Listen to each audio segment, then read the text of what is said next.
સ્થાનિક સ્વરાજ્યની ચૂંટણીમાં અત્યારે ગુજરાતમાં એક વાત ચર્ચાએ જોર પકડ્યું છે કે ભાજપ અને કોંગ્રેસનું અંદરખાને ગઠબંધન થયું છે.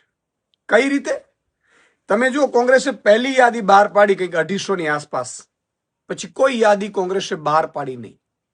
અને જ્યાં જ્યાં કોંગ્રેસને ઉમેદવાર ઘટે ત્યાં ભાજપ વાળા કોંગ્રેસને ઉમેદવાર આપે.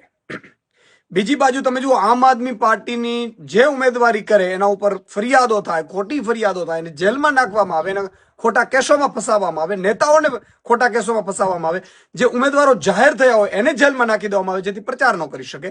કોઈ કોંગ્રેસના ઉમેદવારની સામે આવું બન્યું, એવું બન્યું નહીં. અને આ ઈશુદાન ગઢવી વાત નથી કરતા કે આ બેનો અંદરખાને મિલીભગત છે. તમે જુઓ, હમણાં જ ધોળકા નગરપાલિકામાં એક ઘટના બનીને ત્યાંના લોકોએ, ત્યાંના જે ઉમેદવારો 36 ઉમેદવારો છે એ લોકો બધા ભેગા થઈને કોંગ્રેસને મેન્ડેટ પરત કર્યું અને આક્ષેપ એવો કર્યો કે આ ભાજપની બી ટીમ તરીકે કામ કરે છે. ભાજપ જે ઉમેદવારો આપે છે એ કોંગ્રેસ છે એ ઉમેદવારો ઉભા રાખે છે.